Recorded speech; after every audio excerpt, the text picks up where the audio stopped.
don't fall into the trap of losing who you are at the core?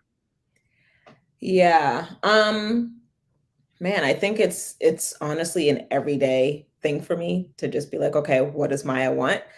Um, I don't know, because I think early on, building a personal brand, you really are starting your personal brand with you. And so when I started my personal brand, I didn't feel like I was a persona. I was just this girl that was blogging about her every day. I was blogging about being in college, being a designer. And I think maybe the persona came when I recognized that I was like a public figure and people started seeing more of me. My brand started growing. I feel like I really didn't even think of myself as a brand until maybe like one time somebody saw me and they're like, oh my gosh, I'm fangirling. And I had never heard that term before. And I'm like, whoa, what is happening? And so when my brand started getting bigger, I think it was kind of like, oh, who do I need to be for these people? So it's like, okay, how do I be the persona, Maya Elious, the brand, and still protect Maya Elious, the person? So maybe around like 2016 that started to happen. And I always struggled with like, man, the tension started to get a little weird because I'm like, I don't know who I'm supposed to be. Yeah. So When you think about people that are listening that are struggling with balancing the brand as well as the person, what would be your advice to them? What are some things that they could put in place so they can still be respectful and show up for their brand, mhm. but not fall or being trapped to not be able to be who they are? Yeah, I would say just defining very clear boundaries of the relationship that you want to have on your platforms, the relationship you want to have with the people that you are serving. And it could be a little bit challenging because it's like when you really feel like God is calling you to do something, and when you feel like God is calling you to serve a specific group or audience, you feel like you have to give almost to the point where it's like taking away from you. And so I think it's a matter of being very honest about your boundaries. Like, what am I willing to give? And what am I, not willing to give? So I'd say that's why I say it's so important to know yourself, because Yeah. if you start just giving based on what you think you have to give or what you think God is telling you to do. Like I used to be really bad at boundaries because I'm like, well, I'm supposed to be a good Christian. I should always be giving. I should always be doing these things. And it's like, girl, no, you still have boundaries. You're allowed to set the limits of how you want to show up. Just because you have limits around your generosity doesn't mean that you're not a generous person. So even people who are trying to figure out how they should show up as a brand, just because you have limits to how you want to serve doesn't mean that you don't have a servant heart. When you think about this servant heart and when you think about all of the different things you've been able to accomplish, I believe when you're operating in calling, there's a certain controversy or a certain adversity Mm-hmm.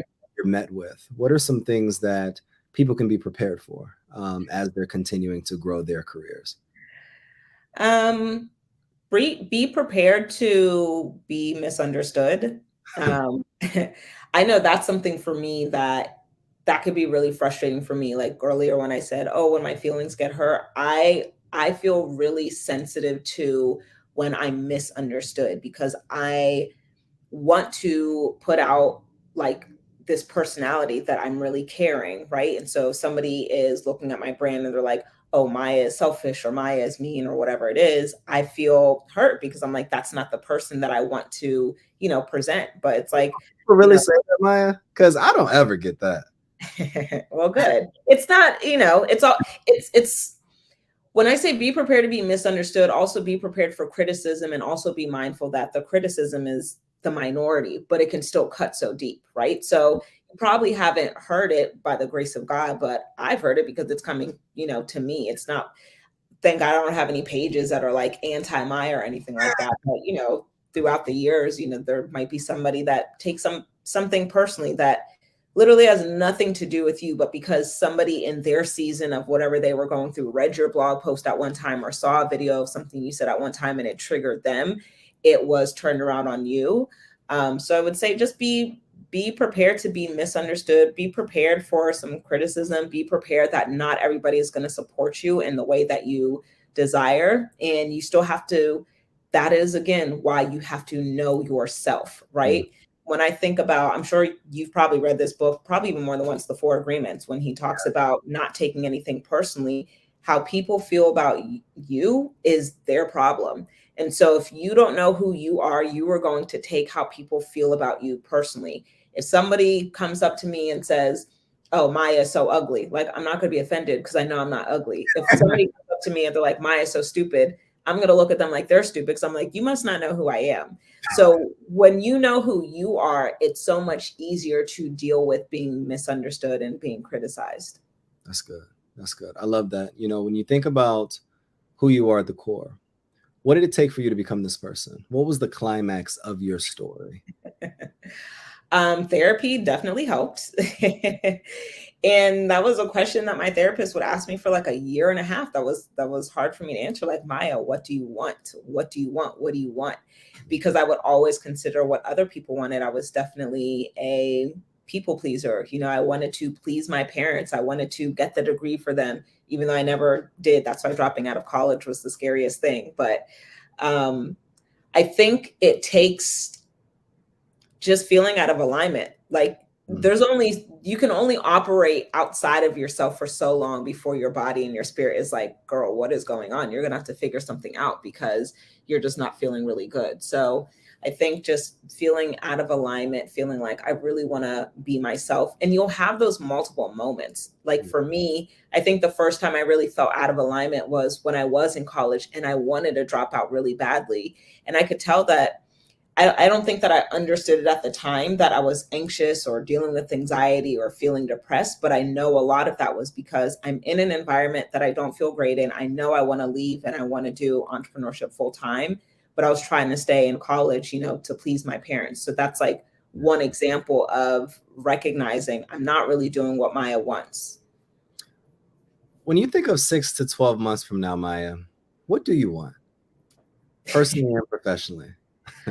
6 to 12 months from now, I want my business to be growing in profits. I often think about what I want for my business because I am intentional about designing a business where people can still be served, but I'm also served as well. And so I want a business that can run as much as possible without me, while still providing quality services.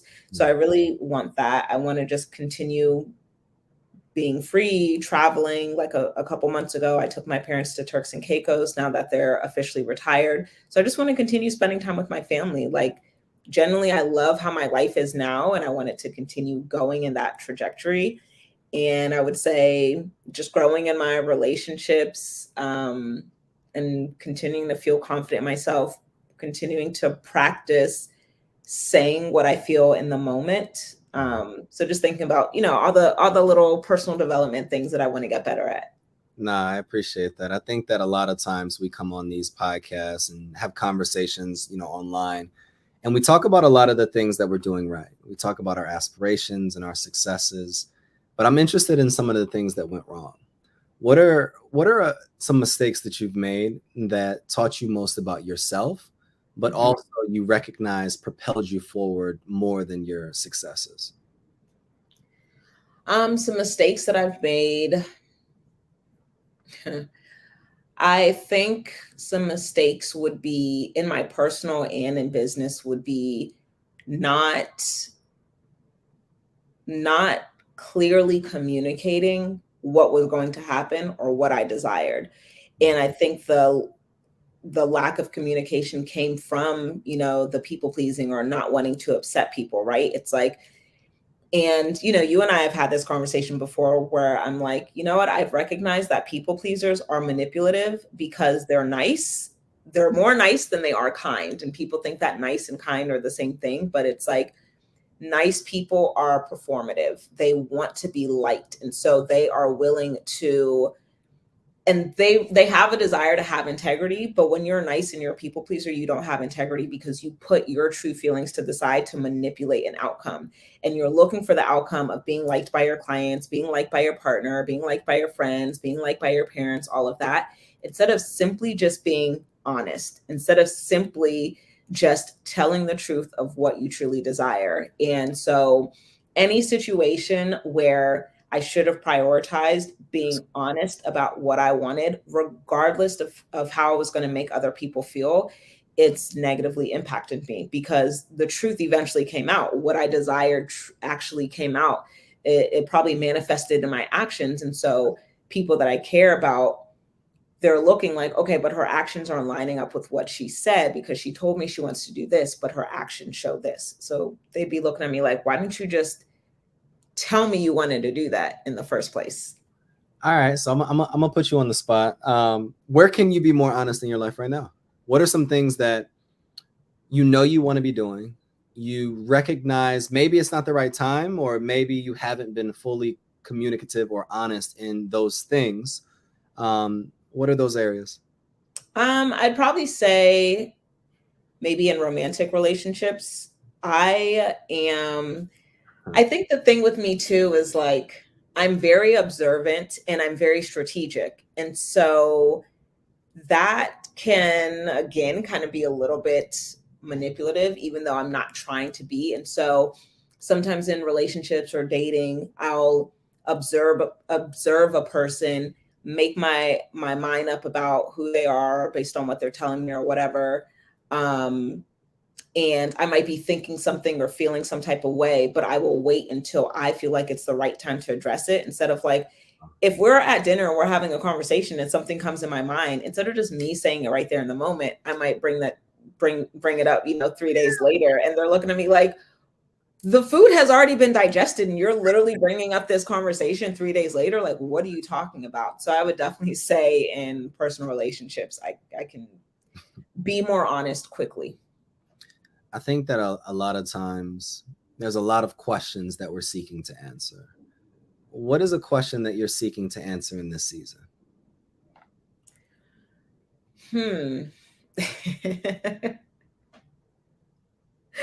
It's so funny because the song that popped into my head, I'm pretty sure it's DMX, where he's like, "What these niggas want from me?" No, That well, is the question in my head. I'm like, "What do these people want?" What I think I was telling you like before we started how I had a conversation with my friend. He's a therapist, and I'm like, "What is it that men really want?" I'm trying to fully understand dating. I want to be in a serious relationship. I want to be married, and I'm like, I don't think that I fully understand. But I've also recognized that, that's going to come with just having honest conversations. Like, there's no generic, I mean, I'm sure there's a generic of consensus of like what men want, but it's like, if you want to know what your man wants, you should talk to your man about that. So I think honestly, that's the thing that's been in my mind. I think that even in relationships, it's challenging for us to move forward if there's something holding us back from the past. Mhm. Is there anything that you would say that is baggage that won't allow you to move forward into the next season of your life, whether professionally, relationally, financially? What is something that you're holding on to that you have to let go in order for you to propel forward? Mm, I would say in terms of any, I guess, baggage, I think it's,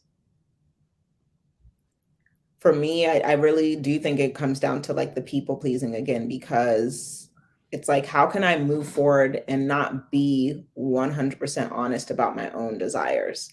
And I think, with that, it's like overthinking certain things, feeling unsure about myself or feeling unsure about my own standards. So I think if there's anything holding me back, it would be more so like lack of integrity or lack of honesty with self. Like, okay, what is it that you desire? Are you showing up in that way? Are you communicating that you want these things? Are you upholding, these standards? Are you willing to walk away from something if it doesn't meet your standards? Things like that. So in terms of like baggage of past relationships, I think I've moved through that. I think the work is just within myself. No, that makes sense. And, with everything that you're doing that I admire about you, you're helping people not just build businesses. I don't see it as that. You're helping people become better people intentionally and internally so that they can go off and grow these amazing organizations that they're growing. Talk to me about how that idea sparked and how you're helping women build to impact. Yeah.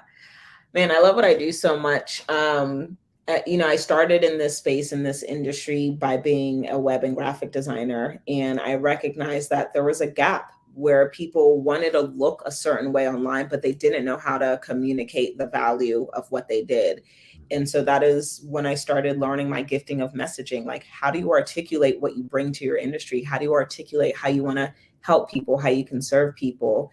And I really just love working with people who are brilliant and they simply just struggle to say, like, here's what I do, here's how I help people.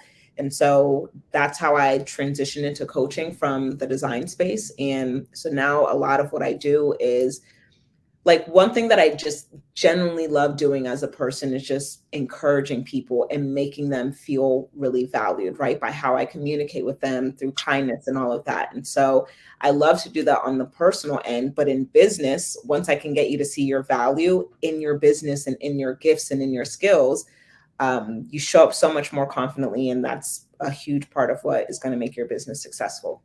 I was on one of your recent webinars, and first I told you it was phenomenal, absolutely phenomenal. Yeah. I even joined the system that you recommend, Entreport. Good. But one of the things that you broke down on there was 4 major pillars. Are you comfortable in sharing those 4 major pillars that people could be able to implement within their businesses? I remember talking about, like, the 4 components of having the 5-figure launch. Is that what you're referencing? Yeah. Okay, cool. Because I'm like, I got pillars all day. You know, I have all this. Like, is it messaging pillars? Is it launch pillars? So I talked about the 4 components of having a successful launch. If you want to put together a service or a package, but the first thing is just being really clear on what you want to sell. I think with social media, we've gotten so distracted with posting consistently, and should I do reels? Should I do carousels? Should I write a caption? Should I be on Threads? Should I be on LinkedIn? That we've just gotten away from what business actually is. And it's selling a product for money. And so if you are making all of these accounts, if you're getting these websites, if you are paying a social media strategist and you have nothing to sell and you are not confident about what you're selling, you're going to be broke. That's the only answer. So the very first thing is, what is it that you have for sale? What is it that you're selling? What's the benefit of it? What's the price point of it? Who are you selling it to? The other component is, how are you generating interest or generating leads? So in our industry, like, we're focused on building our list or getting people on a phone call. When you think about, like, when you move to a new neighborhood, you might get a flyer in the mail from the local gym, right? So that's their goal, is to generate leads. They want to get you into their ecosystem. They want to get your information, your phone number, your email. They want to get your contact information so they can nurture you. So you want to think about, how can I get the contact information of the audience who can benefit from my product or service? And then you want to have content or a way to nurture these people. And I just think of content as a conversation between you and the people that you want to work with as your client or service. And so when you're nurturing people, your content is going to be, it could be informal. It could be on social media. You're posting consistently on social. You're showing the behind the scenes on your Instagram stories. You're sending out emails. You're doing follow-up with people who said that they want to work with you. And then the last component is having what we call a sales event, but you can look at it as a sales event or a sales platform. But what's your overall strategy to convert that sale, right? So even when you think about car dealerships, they have, like, these sales events, right? When they're like, okay, the 2022, Nissans are going out, brand new 2023, come to the Nissan sales event. You're going to the dealership. Their call to action is, we want a bunch of people to come to this place. We want them to test drive our cars. That's how they're bringing you in as a lead, but they're going to try to close people on that lot. They want you to walk away with something. Even if you don't get the new 2023, we got an old 2018 pre-used in the back that you can walk away with, right? So you need to have some type of sales event. For my clients, it's usually webinars, challenges, masterclasses, whatever it may be, but you want to have some type of sales event where you can allow the transaction to happen. So those are the 4 components of having a successful launch. First, that's amazing. And that's why I wanted you to just be able to give it to everybody else, because it's a whole business plan wrapped up into 4 steps.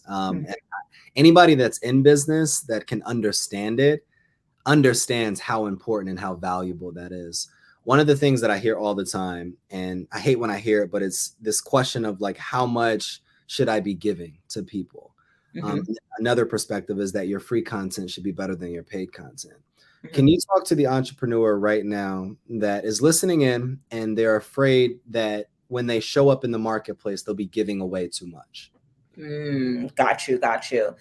So your free content should not be better than your paid content, because people will definitely be very pissed off once they give you money and they're like, wait a minute, I could have just been doing her free stuff. But Right. it should be as valuable. It should be as helpful. And so with your free content, there's a few ways to look at it. Oftentimes you'll hear coaches say, like, your free content should tell the what and the why, what they need to do and why they need to do it. And you can also talk about like what happens if you don't do it, speaking to the pain points or speaking to the consequences. And then your paid content should be the how. Now, with your free content, the only time I would recommend giving the how is if somebody needs to get to a certain level to work with you. So your free content should also educate them or allow them to fill the prerequisite in working with you.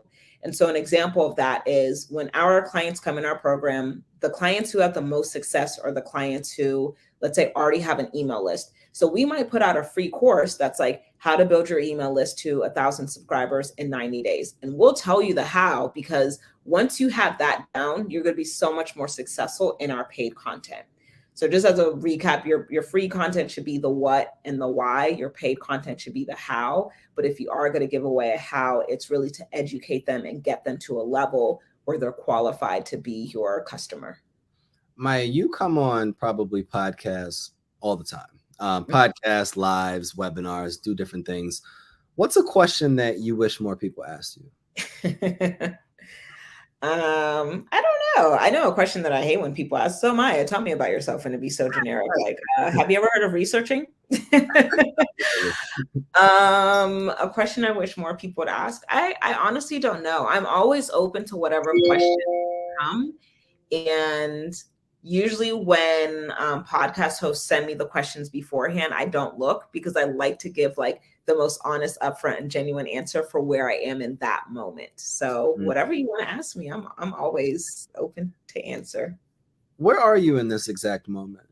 You know, when you think about the challenges or the pain points that you wake up with on a daily basis, the doubts, the insecurities, maybe, where are you in this exact moment? What do you need?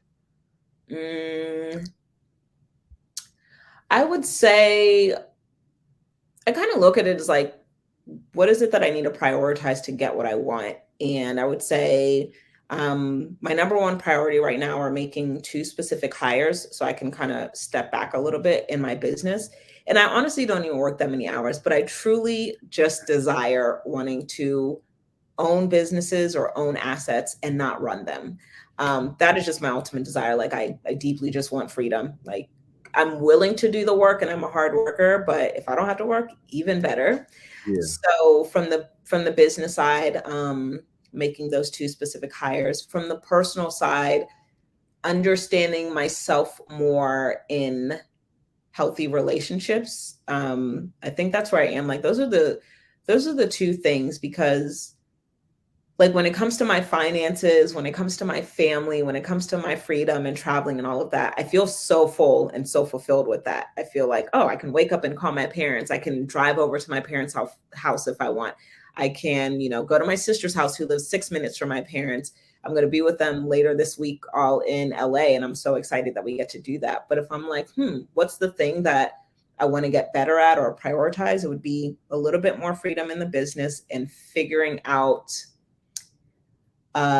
me getting better in healthier relationships. Because I don't even think it's necessarily like I want to master being a good girlfriend or I want to master being a good wife. It's like if I know myself better, I'm going to just show up better in relationships. Nah, I love that. When you think about if you had the opportunity to have 60 seconds to share any message with the world that would pierce every heart, what would you say to them? That's so much pressure. Man. I think there's maybe a couple things I would say. One of my favorite quotes is the opportunity of a lifetime must be seized in the lifetime of the opportunity. If there's something you want to do and it's in your face, take the opportunity. Do not postpone joy. Like, just take advantage. We have one life. And so if there's something that is on your heart that you want to do it. Why are you waiting to be happy? That's it right there. I'm good. We could just end right here. I love that. It's interesting because you said that without saying that the last time that we were in Atlanta, and you were pretty much saying like, figure out a way to do the things that you want, like figure out a way to just make everything work. And then a few months later, before the conversation, I figured out a way to just make everything work. And I think a lot of times we live in this, I have to do this or that, and I have to sacrifice this part so that I can be able to succeed in that. But I feel like success is fulfillment and joy and peace and freedom in all your decisions. If you had, I don't know, one message to leave with people, that person that was you 15 years ago, what would you communicate to that person? And what would be the short roadmap or blueprint that you would lay out for that individual? Oh my gosh. Me 15 years ago, I would say, girl, do not let everybody have access to you. Be very mindful of your environments, and the internet is not going anywhere. So be careful what you post. That's absolutely what I would say. Because I don't even know if I would, give her a blueprint. I think it's be mindful of who you give access to. Like, you're valuable, have very clear standards, stick to your standards, and never, ever, ever feel bad about them. That's what I would say. Because if you could stick to your standards, even if you don't have the perfect blueprint, if you don't have all of the answers, if you know yourself and you prioritize what is best for you, things are going to work out in your favor, because you're doing everything for the benefit of you, and not in a selfish way, but in a way that's going to edify you. I love that. Maya, how can people support you? You have so many different things going on. You have an amazing platform that you've built over the years. You have very valuable assets in regards to In Your Mind and intellectual property. How can people show up for you just like you show up for other people? I think by just saying, hey, I see you. Just, hey, I see you. I'm encouraged by you. If I've ever, if anybody watching has ever seen my content, if I've ever encouraged you, just sending me a message saying like, hey, when I was going through this, I felt really encouraged. When I wanted to start my business, I felt encouraged. And just joke with me. Like, I'm so fun and playful. Like, if you see something on my stories and it makes you laugh, like, let's spark up a conversation. I think just the feeling of love, knowing I'm seen, knowing that I'm helping other people feel seen, that keeps me going. That's good. That's good. Where can we find you online? And I know you have some programs out currently. How can we get access to those as well? Yes. So online, you can find me on Instagram at Maya Elious and at Built to Impact, which is my company. If you are looking for a coaching program to help you launch your services as a coach or graphic designer, web designer, consultant, speaker, definitely reach out to us. Send us a DM. Let us know what you're working on. We'll probably have you book a call, and we'd be excited to support you. Love that. Maya, I just want to say, publicly, you are very valuable. I see you. I appreciate all of what you've been able to contribute to me, directly and indirectly, even the jokes before we even got on the call today. But no, I really do. And I think everything that you've been able to create, God would be pleased. And you've really been able to create a life that is built on integrity. It is built on values that mean something. And I'm thankful to be in your atmosphere and continuing to be on this journey of life with you as well. So thank you so much. Anybody watching, go to her pages, buy her courses, buy her programs, invest in her times 10. We're on another episode of the Writers Game podcast, where we help you magnify your voice and monetize your message. And we will see you all.